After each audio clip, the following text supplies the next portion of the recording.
सभी, I hope आप लोग अच्छे होंगे। क्लास 8 जैसा कि आप सभी को पता है कि हमारा चैप्टर लाइट हम कर रहे थे और उस लाइट चैप्टर का आज का हमारा ये लास्ट टॉपिक है, लास्ट वीडियो है।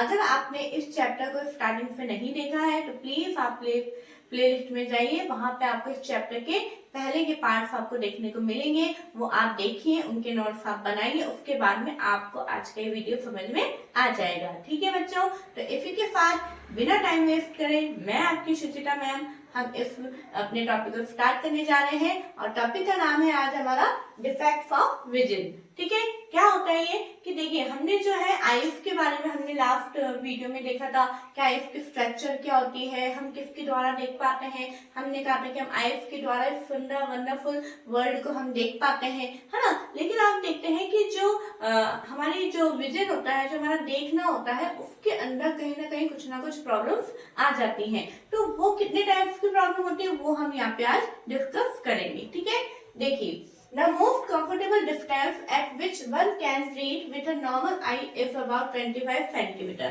It means यानी जो हमारे ह्यूमन आई की बात यहाँ पे हो रही है, तो जो ह्यूमन आई है उसका जो कंफर्टेबल डिस्टेंस है, यानी एक होता है जैसे कि अगर मैं बिल्कुल यूं रख लूंगी तो मुझे नजर नहीं आएगा, ठीक है। लेकिन एक कंफर्टेबल डिस्टेंस कि हाँ इतने डिस्टेंस पे मैं अच्छे से किसी चीज को रीड कर पा रही हूँ, तो वो कितना होना चाहिए, 25 सेंटीमीटर होना चाहिए। ठीक है बच्चों, अब आगे देखिए, इसमें है मायोपिया। मायोपिया क्या होता है, ये एक प्रकार की डिजीज होती है।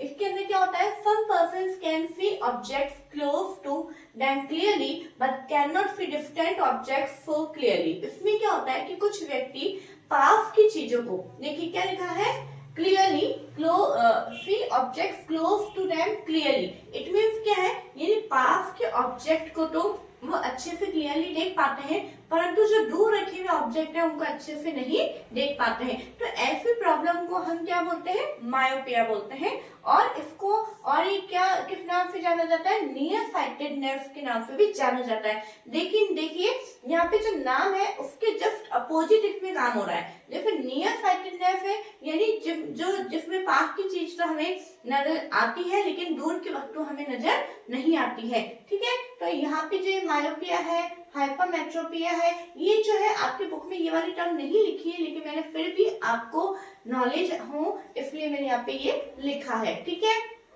नेक्स्ट देखिए क्या होता है हमारा हाइपरमेट्रोपिया। क्या है बच्चों, सम पर्सन्स, इसका जस्ट अपोजिट है। ठीक है, some persons can not see objects nearly clearly. कुछ व्यक्ति होते हैं जो पास के ऑब्जेक्ट को क्लियरली नहीं देख पाते हैं, but they can see distant object quite well, परंतु वो दूर रखे हुए ऑब्जेक्ट को अच्छे से देख पाते हैं। ठीक है, और इसको हम क्या बोलते हैं, हाइपरमेट्रोपिया बोलते हैं, और इसके साथ में हम फार साइटेडनेस भी को बोलते हैं। ठीक है, आपने देखा होगा आपके बड़े बुजुर्ग जो होते हैं, आजकल तो छोटे बच्चों को भी जो है चश्मे लग गए हैं, किसी के पास की नजर कमजोर होती है, किसी की दूर की नजर कमजोर होती है, किसी की दोनों ही होती है ना। तो ये सारी चीजें हम अच्छे से समझते हैं। ठीक है बच्चों, नेक्स्ट पॉइंट देखिए क्या है, कैटरेक्ट। क्या होता है, ये आपने सुना होगा मोतियाबिंद जिसको बोलते हैं, है ना। In old age sometimes eyesight become foggy. जो ओल्ड एज जैसे जैसे होती जाती है तो इसमें क्या होता है, कई बार जो ह्यूमन आई है वो कैसे हो जाती है, फोगी, यानी आपको जो अपना जो आई लेंस है, ठीक है, जो अपना ये होता है जो ब्लैक पोर्शन जिसको अपन बोल रहे हैं, वो धीरे धीरे क्या होता है, दूधिया कलर का, मिल्की कलर का ये होने लग जाता है। It is due to the eye lens becoming cloudy. क्यों, क्योंकि इसके अंदर जो आई लेंस होता है हमारा वो क्लाउडी हो जाता है। There is a loss of vision, जिसके कारण जो है देखने की क्षमता कम होने लग जाती है। एंड समटाइम्स एक्सट्रीमली सीवियर, और कई बार क्या होता है ये बहुत ही ज्यादा भयानक प्रॉब्लम होने लग जाती है अगर इसका टाइम पे ट्रीटमेंट नहीं किया गया हो। ठीक है, it is possible to treat this defect, the opaque lens is removed and the new artificial lens is inserted. क्या होता है, जो इस प्रॉब्लम है, जो डिफेक्ट है, इसका ट्रीटमेंट पॉसिबल है, इसमें घबराने वाली कोई बात नहीं है, लेकिन हाँ हमें इसका टाइम पे ट्रीटमेंट करना जरूरी है। तो अगर आपके आसपास में आपके कोई रिलेटिव्स में कोई ओल्ड एज पर्सन अगर इस प्रॉब्लम से गुजर रहा है तो आप उन्हें जाके गाइड कर सकते हैं, ठीक है, कि आपको इसका ट्रीटमेंट करवाना चाहिए। ट्रीटमेंट बहुत ही आसानी से अवेलेबल है। वो क्या ट्रीटमेंट है, इसमें क्या होता है कि जो ओपेक लेंस है, देखिए हमेशा लेंस क्या होता है, ट्रांसपेरेंट होता है, जिसके आर पार देखा जा सकता है। लेकिन जब वो क्लाउडी हो गया है, ठीक है, उसके ऊपर एक तरह से कोई कलर आ गया है, तो वो कैसा हो गया, ओपेक हो गया। अब ओपेक लेंस जो है वो वर्क नहीं कर रहा है, तो उसमें ट्रीटमेंट में क्या होता है कि जो ओपेक लेंस है उसे रिमूव कर दिया जाता है और उसकी जगह एक आर्टिफिशियल लेंस, आर्टिफिशियल क्यों बोला गया है, क्योंकि जो हमारा नेचुरल लेंस था जो हमारी आई में बचपन से लगा हुआ है वो तो हमने रिमूव कर दिया। उसके अलावा जो एक दूसरा लेंस जो कि वहां पे लगाया जा रहा है वो कौन सा होगा, आर्टिफिशियल लेंस होगा, तो वो वहां पे लगाया जाता है। Modern technology has made this procedure simpler and safer। आजकल जो ये टेक्नोलॉजी आ गई है, मॉडर्न टेक्नोलॉजी हो गई है, वो इस ट्रीटमेंट को बहुत ही उन्होंने सिंपल कर दिया है और बहुत ही अच्छे से सुविधाजनक भी बना दिया है। पहले बहुत थोड़ी प्रॉब्लम होती थी, बहुत सारे प्रिकॉशंस होते थे कि काफी टाइम तक आपको धूप में नहीं जाना है या काफी टाइम तक आपको गैस के पास नहीं जाना है, धूल मिट्टी से परहेज। लेकिन आजकल जो है बहुत सारी चीजों को इसमें इतना नहीं ध्यान में रखा जाता है, बहुत ही सिंपल प्रोसीजर कर दिया गया है। ठीक है बच्चों, अब देखिए नेक्स्ट हम टॉपिक चलते हैं, केयर ऑफ द आईज, यानी हमें हमारी आंखों की, क्यों, क्योंकि जो हमारी आईज होती है वो बहुत ही वंडरफुल गिफ्ट है हमारे गॉड की तरफ से, इसलिए हमें आईज की बहुत ज्यादा केयर की जरूरत है। वो कैसे करेंगे, कुछ पॉइंट देख लेते हैं। टू लिटिल और too much light is bad for eyes. क्या होता है, बहुत ही कम रोशनी और बहुत ही ज्यादा रोशनी हमारे आईज के लिए बहुत ही बुरा है ना। एकदम ना तो कम होना चाहिए ना एकदम ज्यादा होना चाहिए। ठीक है, फिर क्या लिखा है, insufficient light cause eye strain and headache. Insufficient light यानी जितना होना चाहिए उतना नहीं है, ठीक है, उससे कम या ज्यादा जो रोशनी होती है, जो प्रकाश होता है, उसके कारण क्या होता है, हमारे आई स्ट्रेन यानी हमारी आंखों को प्रॉब्लम होने लगती है। आप सोचते हैं मुझे तो सब नजर आ रहा है, मुझे तो दिख रहा है आराम से, लेकिन आपको नहीं पता आपके आईज को कितनी प्रॉब्लम हो रही है। ठीक है, फिर उसके कारण क्या होता है, हेडेक की प्रॉब्लम भी शुरू होने लग जाती है और बच्चे सोचते हैं कि ना हमें कोई और रीजन से हेडेक हो रहा है, लेकिन असल रीजन क्या है, आप जब कोई चीज रीड कर रहे हैं, स्पेशली जब आप पढ़ाई कर रहे हैं, तब आप रीडिंग प्रोसेस से गुजर रहे हैं या कुछ भी कर रहे हैं, तो आपको लाइट पूरी सफिशिएंट होनी चाहिए, यानी पूरे रूम के अंदर उसका लाइट होना चाहिए। आ रही बात समझ में? अब आगे देखिए नेक्स्ट क्या है, too much light like that of the sun, a powerful lamp or a laser torch can injure the retina।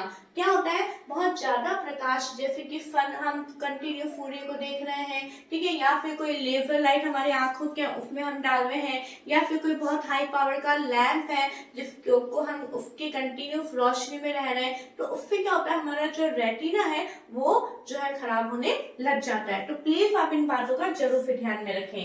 ठीक है, नेक्स्ट पॉइंट है, नेवर रब योर आईज, है ना, हमें हमारी आंखों को इस तरह से रबिंग नहीं करना चाहिए। If particles of dust go into your eyes, अगर आपके आईज के अंदर कुछ डस्ट पार्टिकल चला गया है तो फिर क्या करना है, wash your eyes with clean water. तो आपको क्लीन वाटर से आईज को वॉश करना है। वॉश कैसे करना है, जैसे आपने पानी लिया, पानी को आपको इस तरह से यूं डालना है अपने आईज के ऊपर, तो जितना भी डस्ट अगर चला गया है तो वो पानी के साथ में बाहर रिमूव हो जाएगा। लेकिन हम उसको रबिंग करते रहेंगे तो हमारे आईज में और ज्यादा जलन होने लगेगी और पेन भी होने लगेगा। ठीक है, if there is no improvement go to a doctor. अगर आपने काफी बार वॉश कर लिया है, उसके बाद में भी अगर आपको इम्प्रूवमेंट नहीं लग रहा है, तो आपको अपने तरीके इस्तेमाल नहीं करने हैं, आपको फिर अपने डॉक्टर के पास जाना है। Okay, next point is always read at the normal distance for vision, है ना। अभी हमने फर्स्ट पॉइंट यहाँ पे देखा था कि हमारे एक ह्यूमन आई की नॉर्मल विजन कितना है, 25 सेंटीमीटर। यानी अगर आपने कई बार मैं देखती हूँ बच्चे बिल्कुल ऐसे पास करके यूं लिखते हैं, ऐसे बिल्कुल झुक के, ऐसे बिल्कुल, तो ऐसा नहीं होना चाहिए। ठीक है, कम से कम एक नॉर्मल डिस्टेंस हमारे को रखना चाहिए। ठीक है, फिर क्या है, do not read by bringing the look to close to your eyes और कीपिंग इट टू फार, है ना। वही बात जो मैंने अभी आपको समझाई कि बिल्कुल पास रख के भी हमें नहीं पढ़ना है या बिल्कुल दूर रख के भी हमें नहीं पढ़ना है। हमें हमारा नॉर्मल डिस्टेंस पे हमारी बुक्स को, कॉपी को रख के हमें रीड करना है। ठीक है बच्चों, यहाँ पे एक नोट लिखा है, if food is deficient in some components eyes में आल्सो सफर। कई बार क्या होता है, हम सोचते हैं मैं तो बिल्कुल सही डिस्टेंस पे बुक रखती हूँ, मैं तो अच्छे से पढ़ती हूँ, मैं तो लाइट भी एकदम सफिशिएंट रखा है मैंने, फिर मेरी आईज क्यों कमजोर है। तो कई बार क्या होता है, हमारे खाने पीने में कुछ कंपोनेंट्स की डेफिशिएंसी हो जाती है, यानी कुछ चीजों की कमी हो जाती है, जिसके कारण भी हमारे आईज पे इफेक्ट आता है। वो कौन कौन सी चीजें हैं, look lack of vitamin A, ठीक है, विटामिन ए की कमी से हमारे आईज पे इफेक्ट आता है, ये आपको याद रखना है। A in food is responsible for many eye troubles. Vitamin A की अगर कमी हो रही है तो विटामिन ए की कमी के पूरा करने के लिए हमें क्या खाना है, रॉ कैरेट्स यानी कच्ची गाजर, broccoli, green vegetables for specially spinach, ठीक है, पालक सबसे ज्यादा आपको खाना है, and cod liver oil, eggs, milk, curd, cheese, butter यानी all dairy products, and papaya, mango, ठीक है, ये सारी चीजें आपको खानी है ताकि आपके विटामिन ए की जो डेफिशिएंसी है आपके फूड में वो खत्म होने लगेगी और आपके आईज जो है पहले से अच्छी इंप्रूव होगी, ठीक है बच्चों। तो आप पहले सारे नोट्स लिख लीजिए ताकि हम हमारे चैप्टर का लास्ट टॉपिक जल्दी से खत्म कर लें। फटाफट लिखिए।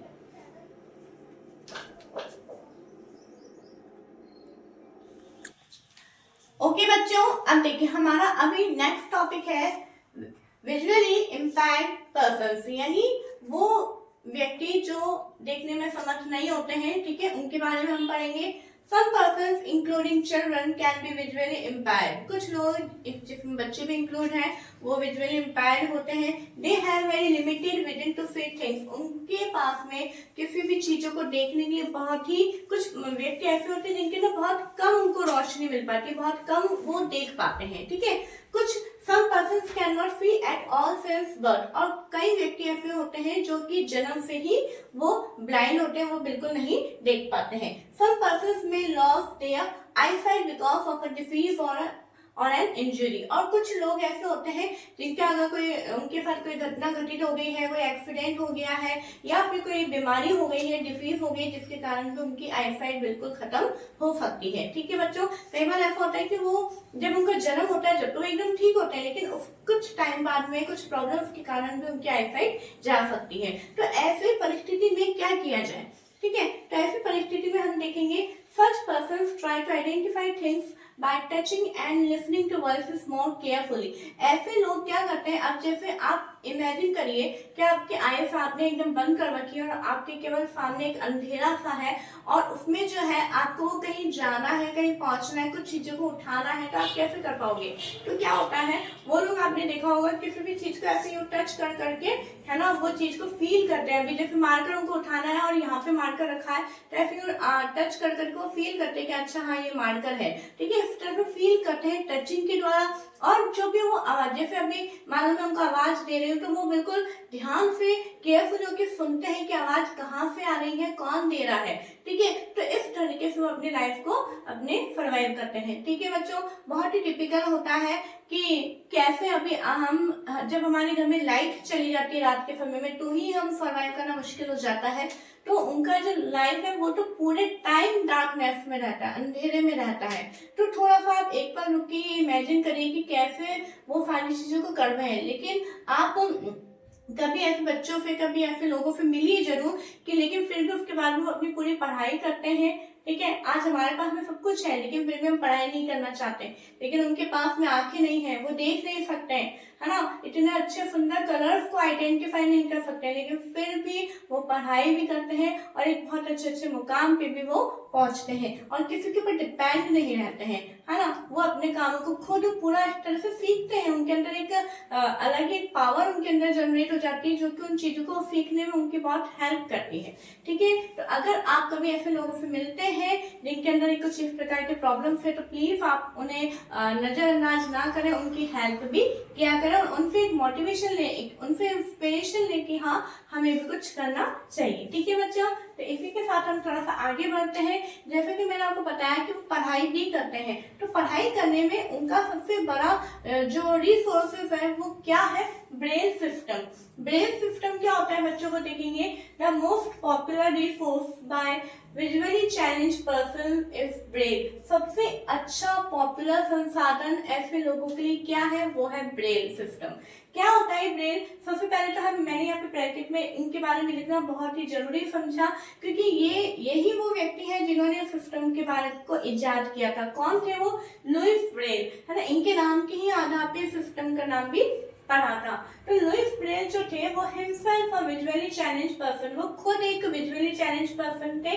Develop the system for visually challenge person and publish it in 1821। तो जब वो खुद इतनी परेशानी में थे तो उन्होंने ये सोचा कि ऐसा मैं क्या कर सकता हूँ कि जिससे कि मैं खुद पढ़ पाऊँ और मेरे ही समान और अन्य लोग भी पढ़ पाए, रीड कर पाए, लिख पाए, ऐसा वो क्या कर सकते हैं। तो उन्होंने कुछ एक ऐसा सिस्टम बनाया जो कि कब पब्लिश हुआ था, 1821 में।